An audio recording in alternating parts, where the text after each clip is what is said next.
function, the Q&A function is actually a little easier. The chat, we can keep a discussion going. If we run out of time to answer questions, which sometimes we do, we'll follow up afterwards. The agenda is right up there. We're going to start with a brief welcome from me. I'll turn it to Mike McGill, and then we'll hear from the Water Data Prize winners. We'll hopefully have time for a good Q&A and discussion. And then we'll close with some opportunities that we wanted to highlight for municipalities. So I think we'll get started. And if Olya, you want to switch to the next slide. I'm Maureen Cunningham. I'm the Director of Water for EPIC, the Environmental Policy Innovation Center. EPIC is a startup nonprofit. We're based in DC. I'm actually based outside of Albany, New York. We're a fully remote organization. I'm actually another role that I wear. I know a lot of people wear different hats. I'm on my town council, so I'm an elected official. So I often have that perspective as well. Just a little bit about EPIC. We have, and who's on the call today, we have Jesse Marr, who's the Director of Technology and is a great resource on some of the issues we're going to be talking about today. We have Olya Igorov, Brianna Gonzalez, and our intern, Marie Kaiola, on the call.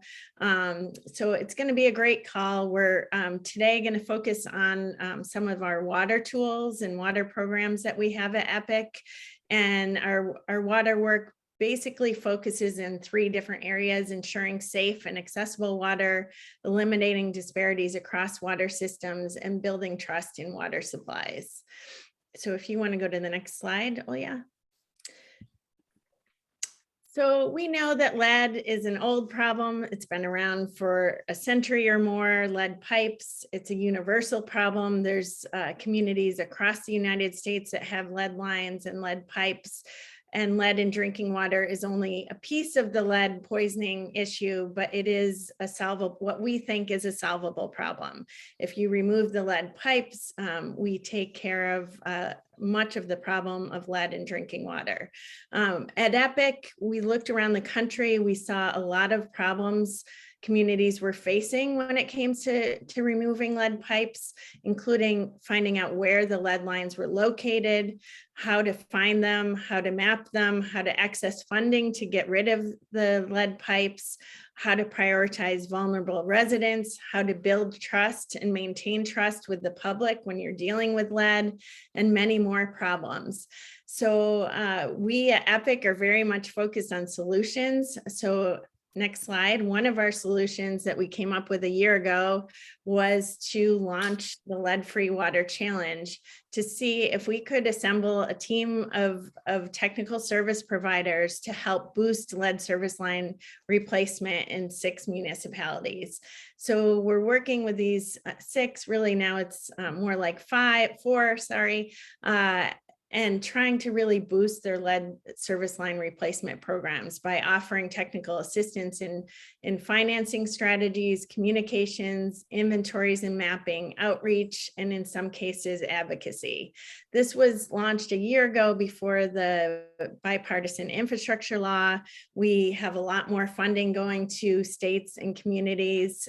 So we're now moving into another project, next slide, which is our funding navigator, trying to really link more municipalities, more water utilities across the country with the state revolving funds, which is where the bipartisan infrastructure law funding will go, much of it, and other federal funds over the next 5 years. Our goal is to ensure more municipalities benefit from critical investments, not just for lead service line replacement, but also for climate resilient drinking water, wastewater treatment, and stormwater management.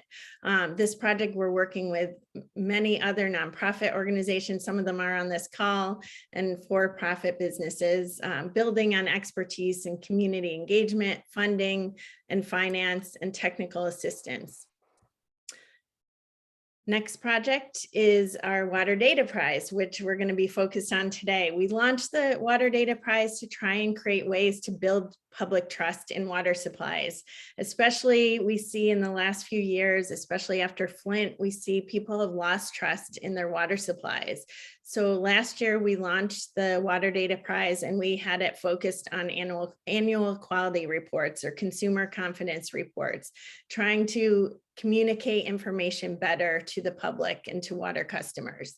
This year in 2020, well, actually at the end of last year, 2021, we launched a Water Data Prize focused on lead. We knew the lead and copper rule revisions were coming out. Mike's going to talk a little bit more about that, but we knew there were going to be some key areas that utilities would have to focus on, including inventory, mapping, equity, and communications. So today, later in the program today, we'll focus the spotlight on some of the winners of the Water Data Prize from this year, focused on communications, mapping, and equity. But before we turn to those winners, we wanted to talk about, well, what's going on right now at the community level when it comes to communications? What are the challenges and sort of pitfalls that communities fall into? Mike McGill, who's the president of Water PIO, has been an incredible partner for us at EPIC over the last year, and we asked him to kind of frame some of these issues. Go ahead, Mike. Thank you. Thanks, Maureen. I really appreciate the opportunity to speak today, and we've enjoyed our work with EPIC to help underserved communities improve their communications as they face this challenge with finding and removing lead service lines. So we're going to talk a little bit today about what we've learned over the last few years of dealing with lead and copper rural communications challenges. I started my firm in 2017 to help water and wastewater utilities with their public communications slide. And we started leadcopperrule.com last year to help utilities of all sizes deal with all the communications challenges that are going to come from the lead and copper rule. The inventory work is the first one up, but as I'll go through them all, there are a lot of challenges coming in the years ahead when it comes to public communications. Slide. So my number one takeaway here, as you get the speed version of this presentation, is you've got to become and stay the go-to source for information about your lead and copper rule efforts. You have to be the people that are turned to as all of the work takes shape. Otherwise, people are going to go elsewhere for the information about lead and copper rule compliance. And when they do, they're going to find information that undercuts what you're doing. Almost certainly going to undercut what you're doing. Slide. Why is pretty simple. We live in the instant information age. Some of you will look at your phones during this presentation. I understand that. If I could, I would. Just do me a favor that every time you do that, think about the fact that that's what your customers are doing. They're busy. They expect the news they need without having to ask for it, especially from essential service providers. And that's you. They expect to hear information from you about their essential services. Slide. And with the new lead and copper rule, we are going to be looking for lead in new and numerous ways with new rules to follow. Here are the 5 quick, run through of the 5 top public communications challenges. You've got the inventory work that hopefully you're starting to get underway with. We've got a new testing process ahead. We've got new site tiers that have to be tested. We've got the trigger level, which is, you've got basically 2 action levels for lead now. You've got testing of schools and childcare for many people for the first time ever. And that's going to require a lot of explanation. And that's a big PR pitfall because you're talking about lead in kids. And then as a crisis communicator who's dealt with exceedance notifications, I've used that 30-day window to my advantage to get information out properly. Under the new rule, you've got 24 hours for a system-wide exceedance when the full rule is put in place in 2024. So you've got to be ready. Next slide. Thanks to social media, I don't have to tell you, you must improve your public communications. Slide. If you stay quiet, you are playing Russian roulette, especially with the new lead and copper rule. There's no way to get around what we have to do under this new rule. It will require multiple public communications efforts, and there's going to be direct necessities or requirements that you have to meet, but there are a lot of indirect requirements under this rule. So you've got to be proactive. You got to be talking about what you're doing and how you're doing it at the start, throughout key milestones in the middle. And that's a big thing we work with EPIC on, with their Winners Under the Lead Free Water Challenge. We work on milestones a lot. And then you're going to have to report what you find at the end. And any confusion or frustration will go online, and will go online fast. It'll set in place. It'll be hard to move people off of what they see online, as we all know. And then if you stay quiet, it keeps you from getting ahead and building trust as you do your lead and copper rule work. You're not taking the opportunity with proactive communications to build trust, to have the public believe that you're on top of the entire situation. Slide. So how do we get prepared for lead and copper rule communications? It's kind of what we preach about everything when it comes to water comms. Regular outreach and information sets the table for success. You build a bank of trust, which is essential as we move forward into the full lead and copper rule implementation. The thing is, we have proof that proactive communications work. Documented proof. Slide. J.D. Power does annual surveys of water customers, 40,000 people a year, and it's not rocket science, some of what I do. I'd love to say that, but it's just not. The more you communicate, the better off you are, the more likely you are to win. Customers who remembered proactive communications from their utilities gave them higher customer satisfaction scores. And the more communications they remembered, the higher those scores were. Slide. In my background, I was a news producer for 10 years. I used to produce CNN's Reliable Sources. I get it if you don't believe the media has its punch anymore. Here's the thing, when it comes to water, they do. Because water stories cut across the red and blue news that we can get nowadays. In 2015, 27% of people said they got their news about water from the press. Today, it's around 50%. And the answer is pretty simple, and it cuts across red and blue news. It's Flint. Flint changed the game for all of us when it came to talking about lead. Slide. It impacts everything we do. The public trusted us before Flint, that we would protect their health. Now they don't automatically trust us. Trust remains shaken. We've seen it in Benton Harbor. We're trying to come in here and help them establish trust, and it's a very difficult road to follow. Typical exceedances have nothing to do with Flint, but that's where the public will go. We've done hours of interviews with the press, where the first question is about Flint, the fifth question is about Flint, the 10th question is about Flint. And as you know, people can go on Google and think they're experts on water in 15 minutes and think they know more than you, who has 15 years in the industry. It impacts every reporter and customer interaction. Slide. That's why we can't repeat past mistakes under this new LCR, because we are going to be looking for lead every possible way. It's nearly impossible to hide. And I say that word because we have been able to hide when it came to public attention before. And I see this in some presentations where they have kind of a timeline of when you have to worry about communications. Please don't wait until 2024. As you put together your action plans, your implementation plans, comms has to go with it. Slide. So it's much different under this new rule. There are several direct paths to public confusion, anger, and panic here. And as the rule is developed, I've been talking about this since 2019. The EPA believed all water providers could fully explain the LCR, relay all its required actions, and notify customers of an exceedance within 24 hours. I've been in this industry 15 years. My first job was with a utility that served 2 million people. I had staff left and right. Under this new rule, even I'm going to have difficulty, Slide, in that situation. They didn't consider that most providers don't have comm staff. Many people don't have anybody, and some use city or county PIOs. And the kicker, like I said, it's difficult for everybody in water. Even people with resources are going to be in a position to fail because of the way the rule is structured when it comes to communications. Slide. So the key to success, proactive communications. Set yourself up, explain the lead and copper rule and its challenges before work begins. As you get underway, now is the time to talk.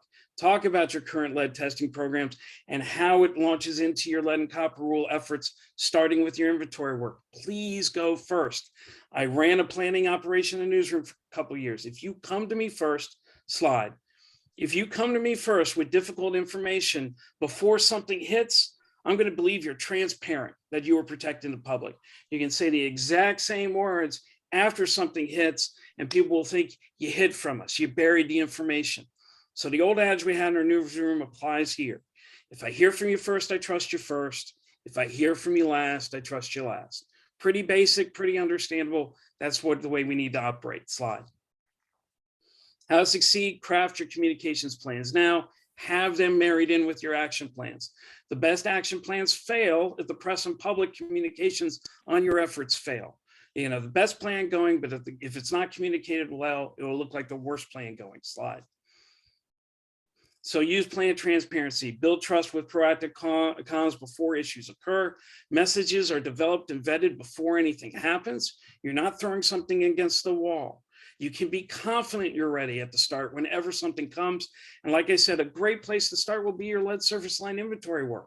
You are getting underway with a proactive effort to find lead lines in your community. Start talking about it. If you talk about it, the questions will be generated off of what you say first. Slide. So in summary, the new LCR, you've got several communications challenges. It will draw attention. The PR pitfalls are many and will come from all directions. Prepare now, have your action plans ready, and make sure the communications plans go with them. Discoveries and exceedances are more likely. There's one estimate is there are going to be 40% more exceedances for lead under the new rule. So we've got to be ready for the Flint-like reactions that are going to happen all over the country. Prepare and update crisis communications plan to go in with your discoveries. Proactive communications, again, builds trust. You've got to have communications built up with agencies, elected officials, community leaders, like we're doing with EPIC, to make sure everybody's on the same page as we deal with the lead issue. Respect the customer and use plan transparency. Be out there early and often. Again, if I hear from you first, I trust you first. If I hear from you last, I trust you last. And your inventory work is a great place and necessary place to get started. Slide. And that's it. There's our contact information, which I'm sure you can get after this is all over, and I'll give it back to Maureen. Thanks so much, Mike, for framing this issue. We know you work with a lot of municipalities, so we thought it was good to just set up, kind of what's ahead with the lead and copper rule revisions, and also what are sort of these pitfalls that so many municipalities fall into. And again, a reminder that so many municipalities should be thinking about this today, even though the inventory piece is critically important and all utilities will be doing inventories. We don't want the communications and equity to be an afterthought. We need to put them front and center. A reminder to people to put any questions in the Q&A function. We can start answering them as people are going. And now we'll turn to some of the solutions. Next slide. So we, this year, had 6 winners of our Water Data Prize in different categories. Our overall winner was CDM Smith in the city of Newark, and we had inventories in the 4 different categories and a wild card. We wanted to invite the winners of the winners who focused on communications and equity, because we don't want that to be an afterthought. We will do a webinar on inventory and mapping in the future, but we wanted to put the communications front and center. So our first speaker is Samantha Villegas from Raftelis, who was not only the 2021 winner for the communications, but also was our 2020 Water Data Prize winner for the CCR template. So I invite Samantha Villegas to start presenting her winning prize. Thanks, Maureen. Really appreciate the opportunity to be here with all of you today, and such a great thing to follow Mike, because I think he frames the importance of proactive communication so excellently. Just a little bit about Raftelis for folks who have never heard of us, or maybe you've heard the name and aren't quite sure. We are a national firm. We have a couple of international clients of about 160 employees across the country. And we serve local governments and utilities with a variety of services, from rates and financial consulting to management consulting, technology, billing, IT, and then my little team is strategic communications experts who have all come up through utilities and local government. We've all got over 25 years of experience. We're all accredited in public relations. We're all certified in public participation. This is really our sweet spot, is working with utilities on communication. So Mike really, kind of went through and gave you the why and the when and the what for communication. And what I thought I could do here in 3 slides is to talk to you a little bit about the how. And as Maureen mentioned, we did take a first prize on the 2020 for our reimagining the CCR, as well as communications for the lead communications water data prize. And then as a follow-on to the 2020 prize, we were able to, again, work with EPIC on creating a CCR template. And by way of that comment, I'll ask Jesse or one of the other folks from EPIC if they want to drop the link to that in the chat for you all to check out. So before I kind of share what we did, there are 5 factors that influence how well you're going to communicate out and how well that communication is actually heard and interpreted by all audiences. And as Mike said, this is about trust building. And the key way you build trust, because I know a lot of utilities are like, they don't trust us. Communications, by the way, is at the core of all issues that we find with clients, is that lack of, whether it's internal, it's communications up, it's communications out. We're not awesome at it yet. So trust is built on communications that are ongoing, two-way, and transparent. So let's talk through what are the elements, the factors that are really critical. These are in no particular order. I'm going to start with readability, and this really refers to how easy it is for all audiences to understand the words you use. So when you think about equity, you're thinking about everybody. You're not thinking about, I'm going to do the same things in every district of my county or in every neighborhood. You're going to think about that neighborhood and who's in that neighborhood and deliver to them in the same way you think about neighborhood B and deliver to them. It might be a different solution because it's different people, but it's equitable. So you want to be thinking in terms of audiences and the ease in which they can take in the information that you're giving them. So you're thinking 8th grade level across the board, because that's going to reach everybody.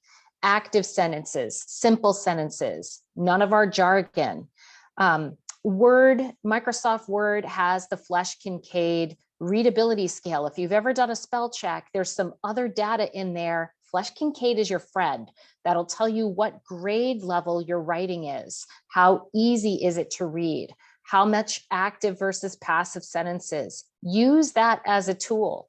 Use your CDC Clear Communication Index. That's another great tool that can tell you kind of an objective scoring on how well, how simply, and how clearly you're communicating. Another one is accessibility. Accessibility is a little different from readability. This refers to whether someone can actually see, hear, or read your messages. Do they have the hardware and the software if you're speaking online? Can they get to the event or the meeting? Do they have vision or hearing impairments? Is English their first language? So you need to think through that spectrum of abilities and then deliver to it. Context, in short, helps bridge a reader from the info you want to share to another readily understood concept that they're familiar with. So if you're talking about data and you want to talk about parts per million, you better be talking about 1 drop in a Olympic-sized pool or whatnot. You got to provide context for them. And then relevance, reading through their eyes, reading through their life, their lived experience. What does this mean for them? What's happening in their home? What's happening in their life? And then finding out how what you're relaying works and is relevant to them. Otherwise, they're not going to care. And then finally, the flexibility piece is in our delivery of our tools to you all, understanding the diverse spectrum of utilities and constraints in which you work. Like Mike said, some of you have many communicators on staff, some of you have 0 communicators on staff. So we know we need to help make this easy for you. Next slide. So this just shows you the winning entry from 2020, reimagining the CCR. We did this in Adobe XD, I want to say. This year, we created the template that is free to everybody to use in Squarespace. So using easily accessible tools that really expand your ability to beef up that readability and that accessibility of really complicated information. And it comes down to, like I said, knowing your audience, making the translation of English to easy English, thinking like your audience. If you're using terms like flush, remember your consumers are thinking toilets, not fresh water. So you've got to really think through with your consumer hat on, and using imagery and infographics to tell your story. I've never met an engineer or a scientist who met a word that they didn't like. They like the words, they use all the words, but it's really imagery and imagery of people that are going to draw other people in and get attracted to what you're trying to say, and then understand and read and connect with what you're trying to say. Next slide, please. So this is a before and after of what we did for the Water Data Prize this year on lead communication.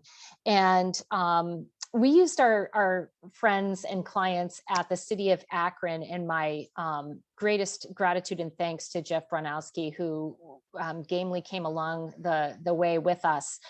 On the left-hand side is their website where they talk about lead, and they've got a great program in place. They are almost finished replacing all of the lead service lines in the city of Akron, and they've done a great job. But look at what their constraint is. That's a pretty typical city website that you're seeing there on the left. And this happens across lots of municipalities. I'm not sure what goes into the decision-making in terms of web software that cities choose, but I think cost is probably a big part of it. And it constrains you in ways that you may not be thinking about. But what you're seeing there is a city's desire to explain something pretty complicated. They need to get a lot of information up, and the space just doesn't enable a really clear communication. There's a lot of clutter there. If you scroll, it scrolls for days. So I encourage you to go take a look at that. Content is good. The content's solid. I don't want to look at it. I don't want to read it. It's pretty hard to get through and navigate, and it's not inviting to me. Looking to the right, and that the full site is also available at EPIC's Water Data Prize website. You can scroll through. You'll see an opening up of the design and the visuals, and a drawing in through immersive imagery and navigation that's written for the consumer, and data and clickable ways to interact with the information. So the left side is a very utility focused or a city focused website where they decided they have information and they're going to put it out. The right-hand side is very audience focused. When you're thinking equity and you're thinking audience, it's very audience focused, where we think, what does the consumer need to know? What can they reasonably understand? What will be attractive to them? And so that's kind of what we aim to do on that right-hand side. And within that, you'll see a link as well, or a visual of how we enhance their maps of their lead service inventory, using another readily available tool such as Tableau. So Squarespace and Tableau for that project. So that kind of caps that, and I'll turn things back to Maureen. Thanks. Thanks so much, Sam. I have so many questions, and I'm going to hold the questions till the end. I see there's a question in the Q&A, but we'll hold those till the end and keep plugging along. But thank you so much. Next up is Kedar Devkhadkar and Aditi Padhi from Ketos, and they're going to talk about mapping because they were the 2021 Water Data Prize winner for the mapping category. Awesome. Thank you so much, Maureen and Priyana and Ole and everyone else who's helped set up today's webinar. And of course, the opportunity to present over here. As Maureen just mentioned, my name is Aditi Padye, and I'm the Solutions Engineer and R&D Engineer at Ketos. A little bit background about Ketos before we dive into the mapping solution that won us the prize this year. We are the first to offer real-time water quality monitoring as a comprehensive, vertically integrated tech stack. How do we do that? We do that by combining proprietary hardware and an elaborate software platform, both of which are completely developed by Ketos and which we have patents on. Our systems are able to detect heavy metal ions like lead, copper, and over 33 other water quality parameters in water at limits as low as 1 parts per billion or micrograms per liter with lab level accuracy and sometimes even better than that. Currently, our customer base spans from industrial to agricultural to municipal organizations, transforming large real-time data from our customers into actionable insights. It puts us in a very unique position so that we are able to efficiently visualize large data sets. Using this expertise in data communications, we built the mapping tool solution for utilities for effectively visualizing your lead service line inventory. With this background in place, I'd like to hand over for the next slide to Kedar Dabadkar, who's one of our lead data scientists and was instrumental in developing the lead pipelines mapping tool that won us the Water Data Prize for mapping this year. Over to you, Kedar. Yeah, thanks, Aditi. And you put it really well. Just the fact that we analyze, hundreds of thousands of data points across all of our customer bases puts us in a unique position to, one, gain insights from all of the data, and to also visualize those insights for actionable outcomes. And those are exactly the kind of learnings that we used in developing our own mapping solution. Could we go to the next slide? So when we began, we started with looking at all of the existing solutions that are out there. And we realized, we learned three key things. The first thing is utilities, they don't need expensive tools and platforms just to be able to build maps. Two, mapping can be tool agnostic. There shouldn't be any tool lock-in at all. And three, companies like Ketos and all of the other folks that we have on this call, they can help you consolidate all of your insights into a single platform. And when you consolidate all of your data in a single platform, that's when you can get actionable insights from that data. So using these three things, we proposed a three-step map building strategy. As the first part of that step, you bring in your own data. And the best thing about bringing your data using our methodology is that now that data can be stored in any platform. Although cloud-based platforms are usually preferred for a bunch of different analytics use cases, I don't think that's something that should stop utilities from building out their own maps. And so we propose, using the solution that we propose, utilities can use data that's stored, let's say, locally on their spreadsheets, because I think that shouldn't be something that should stop you from having your own maps. In the second step, we help you transform your data. And those are simple transformation steps, things like renaming of the columns or changing of the data types, and so on and so forth. And depending on the type of the data that you use, the transformation steps can differ. And in the third step, just refresh and deploy that dashboard, right? But what you get as a result of these three steps, it's something that abstracts all of the backend development from you, because that's the work that we've already done. And if you come from a software background, you must have heard things like dimensional data modeling and decoupling storage and visualization layers. But now, as end users, you don't have to think about those things because we have already abstracted out all of those things for you. And then again, the other benefits are that since we have it all templated out, we get really interactive designs and engaging data analysis reports. And the end users, they can interact with the data, they can engage with the insights. We use really comfortable color schemes and some principles, accessibility related principles that Samantha talked about in detail a while ago, and put them all not in a single mapping page, but rather an entire mapping booklet, right? Because we believe that when we want to communicate the status of our LSL inventories to the public, that's something that cannot be done in a single static page map. And so we proposed having this entire mapping booklet that has 3 different sections.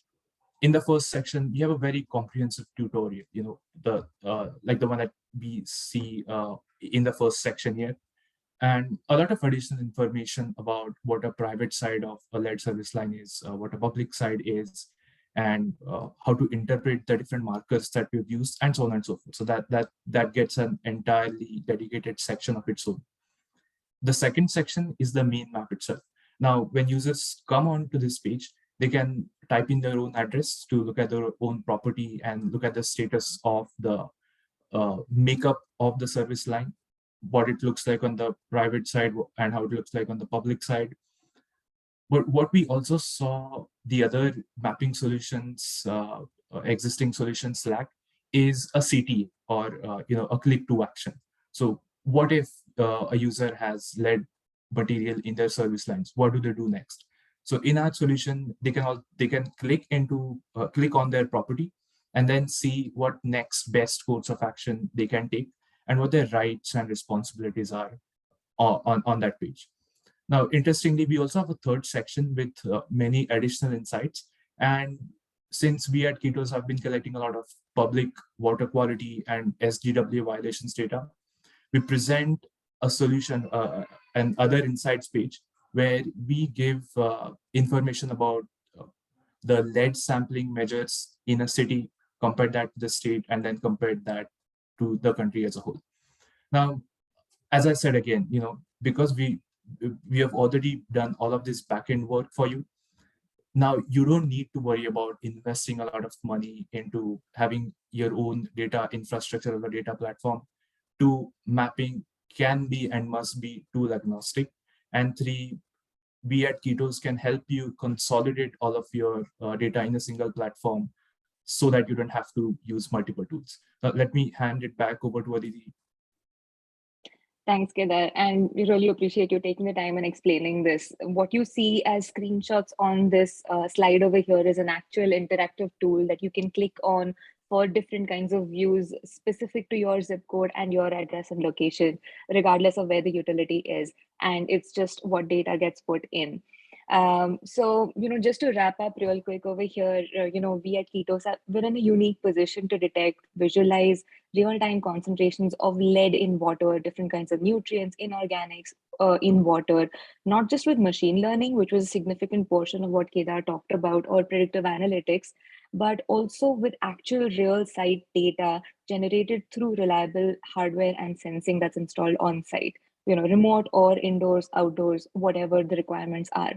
This is why all of our current customers, many of which are municipalities such as Southern Nevada Water Authority, City of Scottsdale, LADWP, City of Rio Rancho, City of Savage, Minnesota, City of St. Cloud, Minnesota, they work with us for their distribution system monitoring, groundwater well monitoring, and several different applications. If you found the tool that Kedar walked us through today and useful, and if you would like to learn more about it, please feel free to reach us at info@ketos.co, and we'll be happy to give you a deeper dive into our solution offering. And thank you so much for your time today, and happy to answer questions when we open up for Q&A. Thanks so much, Kedar and Aditi. That was very impressive, and I'm happy to be on the call for questions as we go. Next up, we wanted to turn to the 2021 Water Data Prize winner for equity, and presenting today for New Jersey Waterworks and New Jersey Future is Andrew Tabas and Jyoti Venkatraman. And I'm happy to turn it to them for a presentation of their winning entry. Thank you so much. So I'll be presenting for New Jersey Future and Jersey Waterworks today. Really want to thank Jyoti and Kim, as well as the entire Jersey Waterworks Advisory Committee on Jersey Water Check, and also the Equity Mapping Committee. So if you go to the next slide. So New Jersey water systems have to meet a statutory obligation to replace all lead service lines in 10 years. And this is an ambitious mandate. Currently, 4.8 million people, which is over half our population, live in service areas where they could be served by a lead pipe. And the cost of replacements will be burdensome for some, especially for the 20% of households who face affordability stress in paying their utility bills. Jersey Water Check and also the New Jersey Water Risk and Equity Map provide actionable data that can help residents and decision makers alike to track progress and prioritize decisions through an equity lens. And thinking of Mike's presentation, these tools link water consumers back to the utility websites. And municipal leaders need to build support for lead service line replacements, and these type of data tools can help. So the impact of Jersey Water Check, this is a screenshot from Jersey Water Check on this first slide, is that it's a user-friendly website that decision makers and residents can use to track the progress of individual water utilities in identifying and replacing lead service lines. Users can also view statewide progress, and Jersey Water Check provides state-level data so users can identify places with affordability constraints that will require additional support to reduce those constraints. This image shows how this tool can help you visualize granular information at a utility level. So each vertical line is a different utility. And for example, you can explore information such as the number of lead service lines reported by each drinking water system, the number of lead service lines replaced by each utility, or the percentage of households that face stress in paying their utility bills. And this granularity allows for identifying patterns and for monitoring progress at the utility level. So next slide, please. And then this second tool is the Water Risk and Equity Map. So this map shows where in New Jersey lead pipes exist and where they're being replaced. Users can overlay these metrics with others, like flooding risk and income levels, to highlight places facing the most significant water and equity risks. Over the next few years, if we're able to obtain additional funding, animations will be added to the site to help viewers easily understand which areas are making the most progress at replacing lead service lines and which are not. So this screenshot shows the baseline threshold of household affordability stress. That's one of the layers. The reported number of lead service lines by water service area, that's another layer. And then the areas served by water systems that had lead action level exceedances. And it zooms in on Northeast New Jersey. So that's kind of the portion of the state that's showing. And so it's kind of, if you're in the map live, you can play with the legend. But basically the burgundy areas have more affordability stress and more lead service lines than the lighter colored areas. So we recently added a new feature to the map that identifies water infrastructure hotspots. And these are areas where water infrastructure issues intersect with overburdened communities. And for overburdened communities, we use a very specific definition. We use the definition from our state government, which is based on 35% or more low-income households, or 40% or more people of color, or 40% or more people with limited English proficiency. So you can get an idea of where you have water issues and also overburdened communities and try to pinpoint some of those hotspots. So, what we're aiming to achieve, we have the opportunity, New Jersey, to become the first state in the nation to replace all lead service lines. And this really centers the importance of equitable drinking water infrastructure because you need to replace all lead service lines to make all water lead-free in the long term. Innovative data tools like these can help consumers understand what is happening in their community and how it compares to others.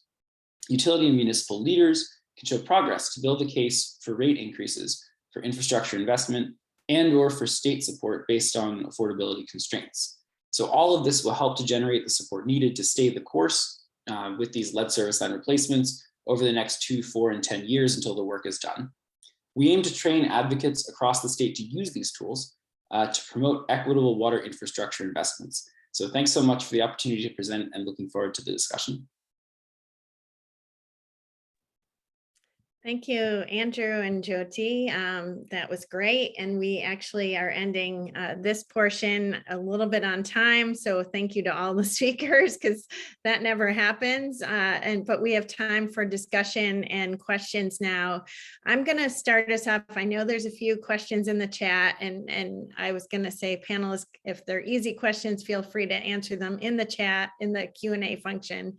But I thought I'd launch us with a few overarching questions, and then we can turn to the chat as people are thinking. So for my first question really is aimed towards Sam and Mark on communication, or Mike, sorry, on communications. I work at the municipal level. I'm a town board member, and I live in a town of 45 million people, and I'm sorry, a budget of 45 million.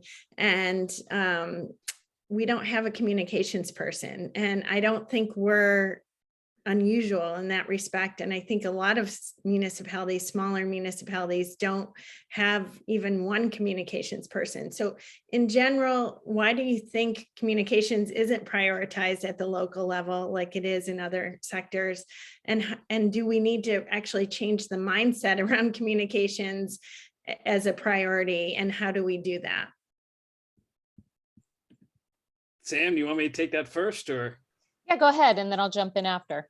Okay, so I came into the water world 2007 from news, and really my first job was with the utility serving 2 million people, and they were barely known throughout the entire DC area. Out of sight, out of mind is how we operated for decades. For many of us, that's worked quite well, but now that we are in the situation that we are in, it works against us. I get pretty bleak when it comes to trying to make the case with some people about the need to communicate, because as we know with Flint, you know, even though most lead exceedances have nothing to do with Flint, that's where your customers will go. And if that anger and confusion and frustration comes up because you haven't been communicating about lead, some people, I have to say, well, listen, how quickly can you pack up your office? I mean, it can get that stark here. Now, as we talk, the way to get through this is proactive communication. And if you don't have the staff or funding to do it, there are ways, you know, there are building blocks you can use to get going with proactive communications about what you're doing and how you're doing it. Because there are some aspects of what we do with our lead and copper programs that we have had to communicate to the public about them. The CCR alone doesn't work anymore, but certainly you can do press work around the CCR. As you get going with your inventory work, you can conduct that community outreach you need to do to tell people that the inventory work is going to touch their neighborhoods, and kind of go through those building blocks. But the key is going to be communicating from the start with what you know, and laying out what you're doing and how you're doing it, to build up that trust throughout the effort. If you try and stay out of sight, out of mind, thinking that's the way I got through difficult times before, that's when you're going to be cleaning out offices. I find the question very, very interesting, Maureen, and I appreciate you asking it, because we do see in the smaller communities across the country a lack of resources spent on communication, whether it's having an individual or really being willing to go that extra mile to have an equitable approach to communication. I can't answer why communications isn't prioritized at the local level. What I often say to utilities when they try to minimize its importance, number one, I go back to what Mike started with in his presentation, which is that we have proof that communications builds trust. Right. That is proven over and over and over again every time any of those surveys come out. But two, one only has to think about interpersonal communications in their lives to see where the value is. If you think of your significant other or your mother or your sibling, you think about any important relationship you have in your life right now. Think about what it might be like if you were not communicating with that person about any particular topic, if you were silent on it. How do you think that person is thinking you feel about it and what they're feeling about it? All of that translates into the business world. The other thing I'm going to say about that is, you know, for local governments and utilities, you wouldn't start an engineering project without the best data, research, and engineering. You wouldn't start without an engineering plan. You wouldn't start without a financial plan. You wouldn't have started without putting some of that money away, or at least a plan to recoup those costs. And I put communication right up in line with the engineering design and plan, with the financial plan, all of that stuff, because I'll tell you, and Mike puts it clearly as well, all of that is at stake. The building of that, your legal risk, everything is at stake if people don't want it, if they don't like it, if they don't understand the need for it.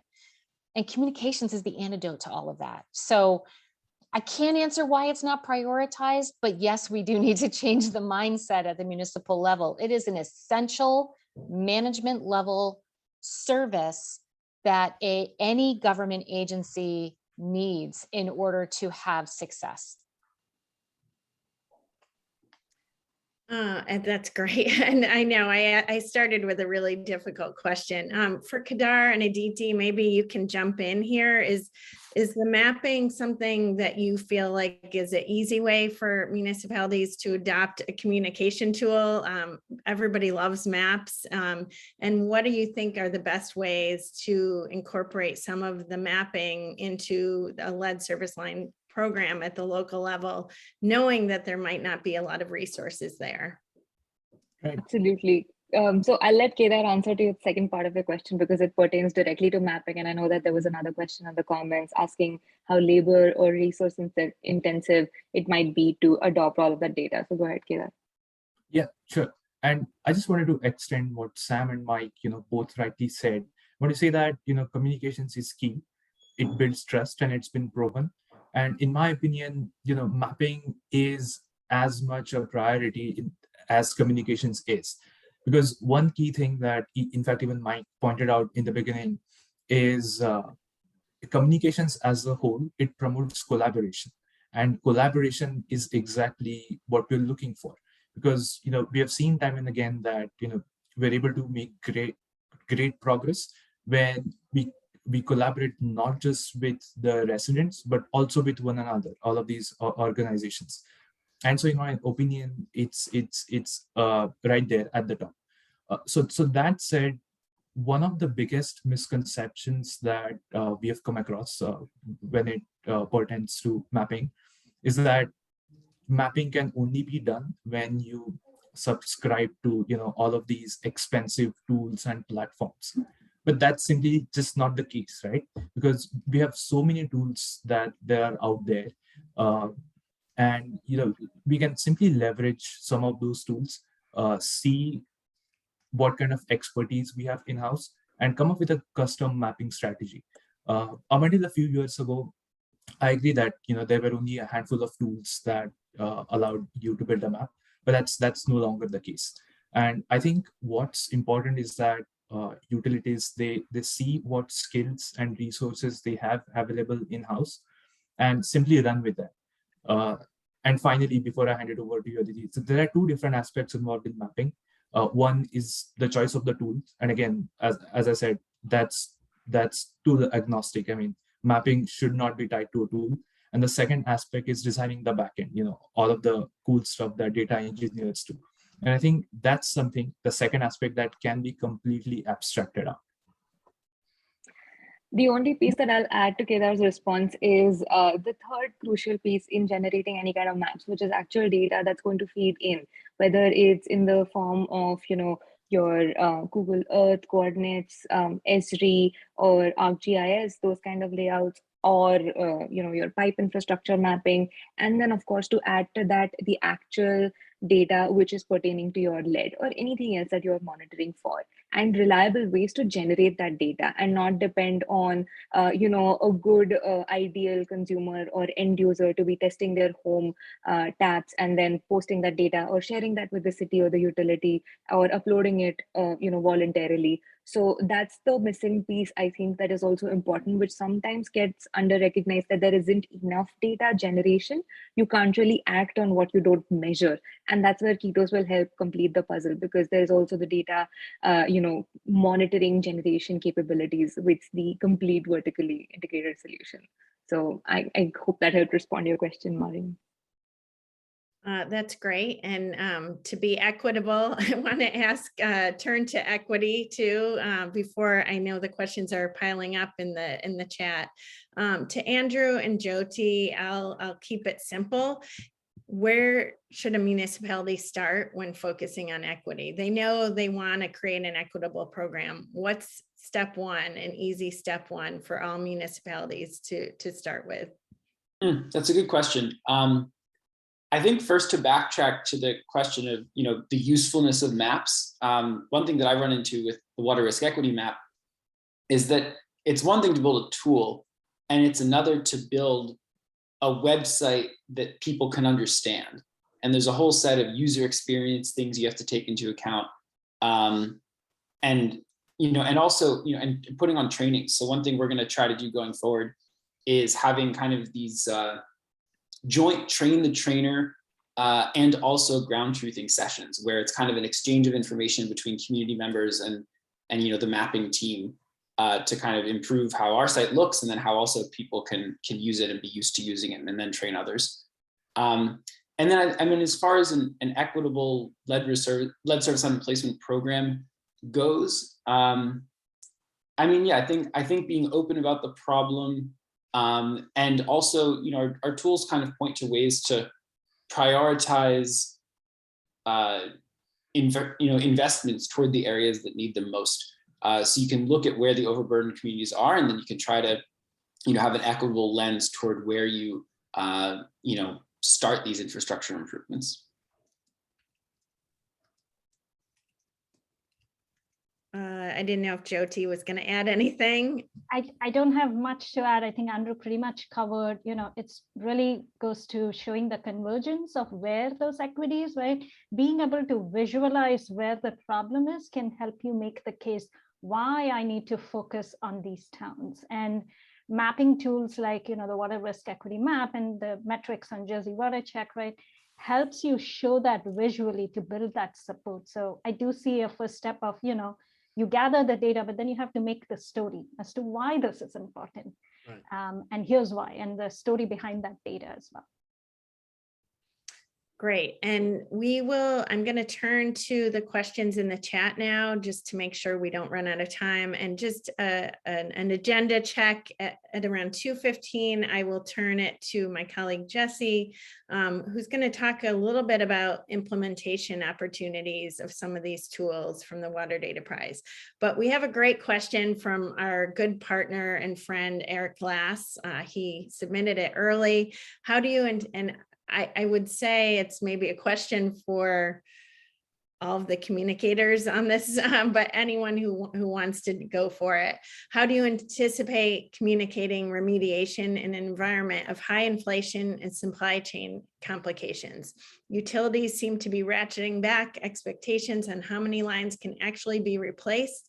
If I'm budgeting to replace 3,000 lines in 2022, but now I have to ratchet that back to 1,500 because of inflation and procurement issues, how does the municipality communicate, prioritizing neighborhoods, zip codes, et cetera, from an equity perspective? So there's a little bit of everything in there. So anyone who wants to go for it.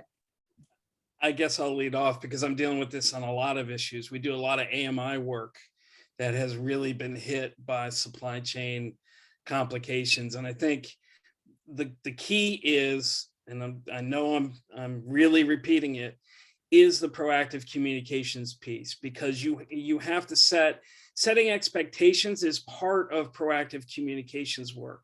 We know these challenges are out there as we get going. We know that the funding, we're not quite sure how this funding is going to pan out when it comes to our lead and copper rule work. So we need to set expectations right at the start over the fact of, okay, this is our goal if everything were to work out, but here are the challenges that we face. Because of that, here's a reasonable goal, or, I'm kind of marrying the two together, but you set expectations at the start. And you don't want to put pressure on yourself to get to a number that you might not get to because of forces that are beyond your control. So, to Eric's point about the 1,500, if you've set up your communications to say it's possible that we will get to 1,500 lines, But if supply chain issues are alleviated, we can cover more, and that is our goal under the program. That's a good message right at the start. But that's the key. You set expectations at the start with proactive comms so that no challenge is a surprise to your community. You know, they don't discover 6 months or a year into your efforts that, oh, by the way, COVID complications and supply chain issues are what caused us not to meet our original goal. So that's essential, I think, as you get started. Just to jump in, yeah, I agree. I think that the communication kind of sets the tone, and then, you know, if people trust you and you're being transparent and doing as much as possible, then when obstacles come up, you can communicate them clearly and it's less alarming. I also think, you know, this is why, you know, these tools are useful, is that you can use them to show the justification for prioritizing different areas. So, for example, if you have health data about blood levels, then you can batch that to which areas you're replacing first. And also the tools can help to show progress. So you can say, yes, we're only doing this many replacements this year, but last year we replaced this many in the year before. And so when you add it up, we're actually really making progress. And I'll just throw in real quick, the most sensitive communication at the start is when you're picking neighborhoods. It's like picking schools and childcares. Which ones are you hitting first? If you have the data from your previous work and your previous lead and copper programs, and married in with the data that you have, and say, this is why we're going to this community first, like you said, it sets up your work moving forward. The only thing I think I can add to this particular question in the conversation is just a note about don't get too wrapped up and hanging your everything on what you say. Remember that what you do is going to be the end all be all memorable thing that everybody you know, takes away. There's a lot that folks think they can solve with words. Most of the time, consultants and clients come to me and say, what should I say? And my question back is, what are you going to do? Because doing the right thing first makes the messaging easy, because you just say what you're doing. And if you're doing the right thing, it's okay. When we run into trouble is we select that wrong neighborhood or we do that wrong action, and now we have to defend it. So I'll say that. Those are words of wisdom right there. I know Mike and I have said the same thing to municipalities we work with. Anyone else before I jump to the next question? Okay, I think the next question, it was a two-part question. It's from Louisville Water. And in the first part of their question, they explained that they have removed all known lead service lines. And this summer, they're starting a pilot project chosen based on the highest lead levels from their sampling programs and health department data. We've created a lot of communications. They have created a lot of communications to the customers involved in the pilot. My understanding of their question, because I'm paraphrasing it, is like how best to communicate outside of the pilot about that project before, you know, and I think this is a question that many communities may face because they want to communicate outside the immediate pilot, but you know, there is sort of the perception maybe that you're favoriting that community. How best to do that? Well, I want to just jump in right away to say what a fantastic, amazing opportunity to show, not tell. Here you have a chance to provide a case study of activity that you're doing to solve a problem. So thanks to you, Louisville, for doing that. And absolutely, I would say you share your pilot program and the results with folks and your intention with the results. What are you going to do with what you learn?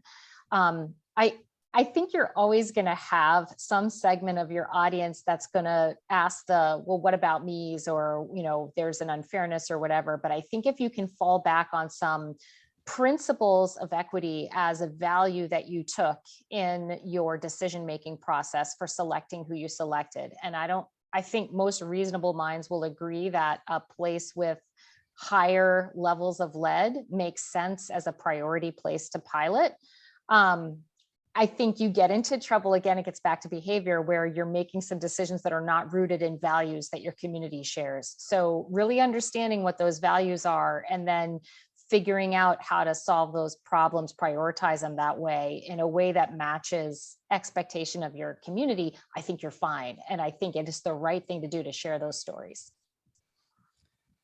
I'll just say this, and I can see the second part of the question about concerns about offering 100% replacement system-wide. That's an issue for many of the communities we're dealing with.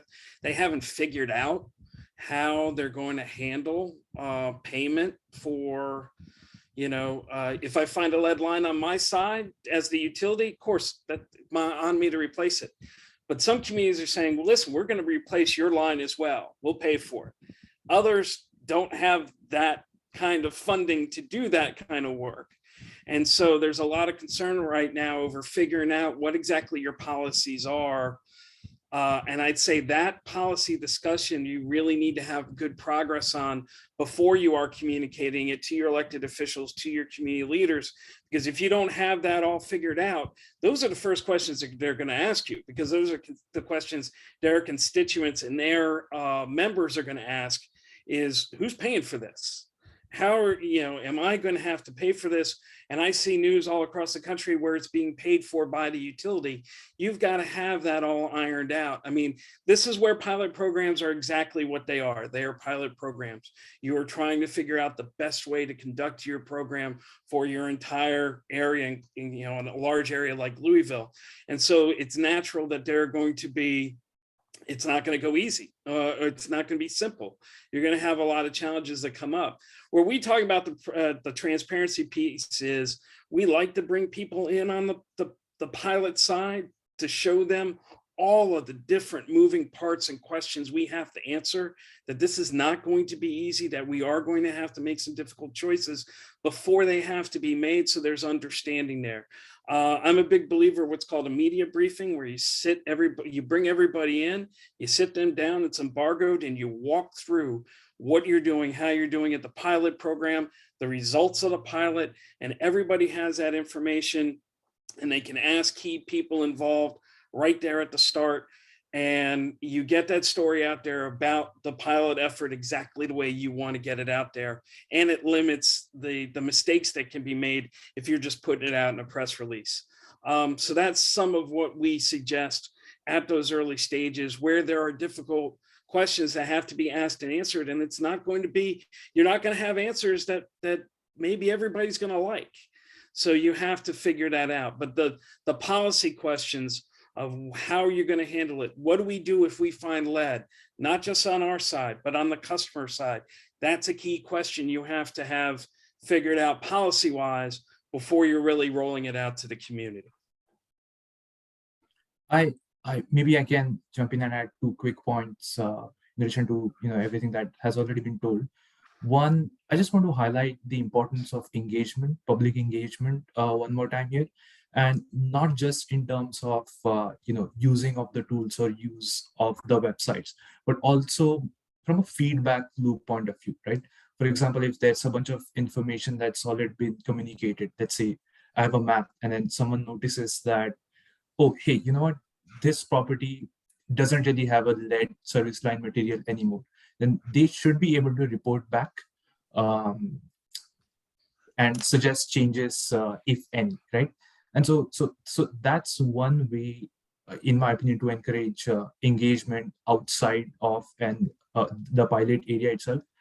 The second point that I want to make is, traditionally, in my opinion, we had a different outlook about pilots. They usually were restricted to a specific geography, and in my opinion, that had to do with the fact that there wasn't any rapid testing for lead. For example, if I send in my water sample, maybe it took the lab 3, 4, 5 days to get back with the results. I just want to highlight that that's no longer the case. We're at a point where we can detect the concentration of lead in water at a much higher frequency than that. And so maybe it's time to think about pilots as restricted geographies. Maybe it's time to think about that a different way.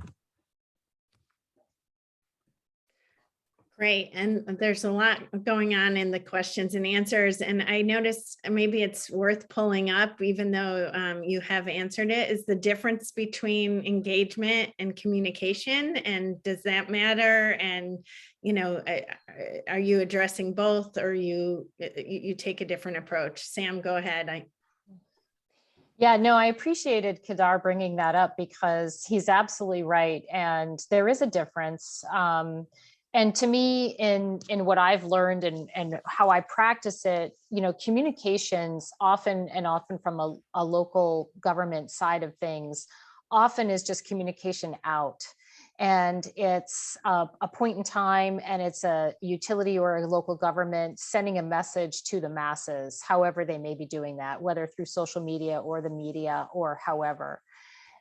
Engagement brings in a whole other series of things that includes, it becomes two-way. There's a feedback loop, as Kedar said, but it also brings you into sort of more of the spectrum of problem solving, decision making, and how much power or authority you might yield to your community to share in that decision making and that problem solving. And I know that I think it was Dr. Schreier in the chat that was asking, you know, getting to how do you, you know, how, and what's the difference with empowerment? Empowerment is just the highest level of engagement you can give a public. But if you move across that spectrum, there's communication as the base. That's the very smallest amount you might do, the minimum. But then you can move into consultation and to collaboration and all these various levels of engagement where you're seeking shared values, you're letting that rope out a little bit more to give the public more power. And I would say that the reasons why you'd move from less communication to more engagement and across that spectrum have everything to do with the amount of trust folks have in you and the level of controversy of that project. And so in a low trust environment and a high controversy, you're going to be over in empowerment. If you have all the trust in the world with your public, and this is like not a controversial thing, then communication only by all means. As soon as one of those things shifts, though, you want to move into engagement. And that a lot of local governments miss that. And they miss that opportunity to break bread, roll your sleeves up, get face to face, whether that's virtual or in person, and have conversations about those tough things and look for those shared areas of understanding. Yeah, I'll just say this on an issue as guttural as lead in drinking water. Engagement is going to be necessary, even if you feel like you are super confident about how you're going to face the new rule, because this rule will find lead wherever it might be in your system. And you don't want to be surprised one day and not be ready to explain a discovery, even a system-wide exceeds. The way I explain engagement, I've been in people's living rooms, I've been on church altars, I've been in school gyms with hundreds of people who are not exactly happy with me, with what I have to tell them about what's going on with their water. Engagement is going to where your customers live and work on their time and with their schedules in mind, to tell them about the issues that you're facing together and how you as the utility or the water provider are solving those problems. You're taking the lead. You're keeping them fully informed. They can also talk to you about their experience and what they're concerned about, because if you're in their homes, their churches, their schools, that is where they're going to trust can be built. Even in the worst situations, I've been flown in because people are scared about drinking their water. And I have had to go in front of angry rooms and try and take that air out of the balloon. Ideally, that's not where we hope to be with lead. You've got to, if you're out front with proactive comms, you take that lead out of the balloon before it can even get into it. But if you're having difficulty, that is where engagement can really, we do a lot of reputation rehab work, going to the community, enlisting elected officials, community leaders, people who have been elected or placed in roles of trust within the community, getting them on board with you, standing with you or beside you and not in front of you, pointing fingers at you. That is the best way to be when it comes to dealing with such a controversial issue like lead in drinking water. When schools and childcares are chosen, you're going to be picking kids over other kids. That is as difficult a spot as it's going to you're going to be in under this new rule. But if you have gone to community leaders and elected officials and explain, this is why you're doing it, this is how you're doing it, they can help you and provide support to you, including the school systems themselves, with dealing with that difficult communication. So that's one example. Thanks so much. And we have time to kind of finish off these last two questions if we can be brief. The first question from Kira Smith was for Jersey Waterworks, New Jersey Future. What were the demographics used to determine affordability stress? Sure, I can. Thanks. I'll pass that to Jyoti. Yeah. Thanks, no problem. I'm just going to put a resource onto the chat as well, which is an infographic we created that helps walk folks through how this was calculated. This was a research project done over a year, collected a lot of data, and we were trying to create a methodology that we could use in New Jersey. So it looks at water utility costs, disposable income at the 20th percentile. It's a bit of a walkthrough step. So the infographic really helps you see which demographics were used and how it was calculated. It also then links to a study behind it. And the lead author is someone that I connect with often. So if folks have questions, feel free to contact me and I'll be happy to connect you with the lead researcher behind it. So I'll wrap it on that. Thank you, Jyoti. And then the last question that I see in the chat, it's a big question from Cindy Roper. Because the only way to equitably replace lead service lines is for the water utility to incorporate those into the rate base, can you speak to this approach? I live in Michigan and we work to ensure this was part of our lead and copper rule. Affordability is central to ensuring access to drinking water, but lead service lines aren't the tipping point on water affordability and shouldn't be characterized that way.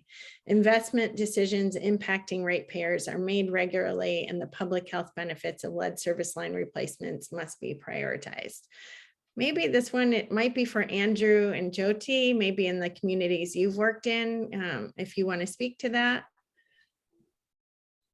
Sorry, it's a bit long. Could you want to summarize the question? Well, the sum of the question is, because the only way to equitably replace lead service lines is for the water utility to incorporate those into the rate base, can you speak to this approach? Oh, interesting. I mean, at least in New Jersey, I know there's a lot of federal funding available. And so I think, utilities can go out and search for new funding sources rather than just increasing rates. I don't know, Jyoti, do you want anything or maybe have a different perspective on that? Yeah, I think, it's not an easy approach. We notice in New Jersey, affordability is definitely central to one of the variables that has an impact. Andrew's right, there is some funding coming in, but we also know that there is considerable gaps that need to be filled. So there are communities that still have needs that need to be filled in some form in terms of funding. So it's like a mixed bag. There is funding support that can play a role in supporting rates, preventing certain communities from having their rates go up. But there are communities where that's not going to be met. So there are conversations happening at the state level that is looking at these criteria.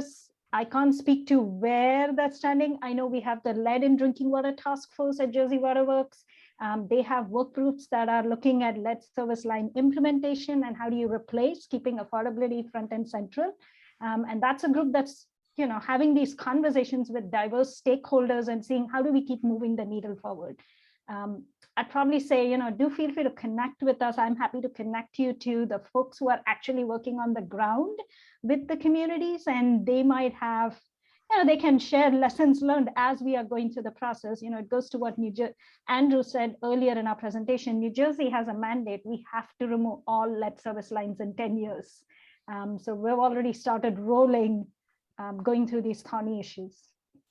Thank you. Thank you. And I will say, I think a lot of states that are lead burden states are advocating for the federal funding to be going to the lead burden states. And I know a lot of state advocates are advocating for a different formula to be used in those lead burden states for the state revolving funds.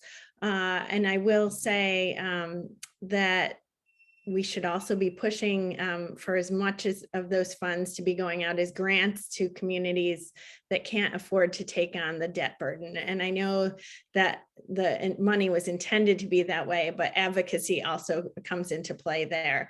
I know we're running out of time, so I want to turn it to implementation of some of these great tools and others from the Water Data Prize. I think Olya is going to pull up the slide, and I'm going to turn it over to my colleague, Jessie Marr, who is our Director of Technology. Thanks so much, Maureen, and thank you everyone today. This was a very, very great panel. And I just wanted to name, Maureen talked about earlier how we have a team focused on helping communities access federal funding. She's been working a lot on many different aspects of lead service line replacement, and the technology team is here to support utilities and municipalities get organized in the lead pipe data and mapping work. And the short form shows like there are many different forms that can take, from just, hey, I need here are some of my challenges. Can you help me connect to the right people? There were over 60 folks that applied to the Water Data Prize. And I would say we probably have a Rolodex of more than 100 different companies that are working and organizations that are working in different places. So just happy to be liaison and facilitate those connections where it could be helpful in your work. Or provide more direct technical assistance. If you have data in a spreadsheet and you're like, how do I put that in a map? Or if I need help collating the data more concretely or organizing it or visualizations, we can kind of either provide direct support or help in finding the right partners and supporting y'all in that journey. So just wanted to make that announcement. We're just kicking this process off now, and you'll see many more resources coming out in terms of what that will look like over the coming months. So we'll put the form in the chat if it's not already there, but thanks so much. Yeah, and another tool, thanks, Jessie, that was great. And we hope to really work with municipalities moving forward on addressing some of these issues and putting them into work. So please feel free to reach out to us. And then often EPIC is contacted by other organizations, and we wanted to just do a shout out to another organization who has a tool and potentially funding to work with municipalities. Next slide, Olya. And I think Bree is going to talk a little bit about it. Yeah, so the organization that we were approached by is called Unearth Technologies, and they're offering this really awesome mobile GIS tool to help collect data for lead service line replacements. And so if you have any questions or want more information about it, feel free to reach out to David Hetch. I just dropped his email address in the chat for you all, but you can see more information there on the slide as well. Thanks so much, Bree. So we're winding down, and I just wanted to thank everyone for attending today. Thank you to the organizations on this call, Water PIO, Ketos, Raftelis, New Jersey Future, and Jersey Waterworks, and Unearth here. We can go to the next slide, Olya. We're thrilled to be working on getting the lead out around the country. We're always looking for innovative ways to do it. So if you have ideas or want to work with us to implement these ideas, we would love to work with you. And just thank you for spending an afternoon with us, and we'll be in touch with some of the follow-up materials. Thank you. Thank you. Thanks, everyone. Thank you, everybody. Thanks very much. Bye.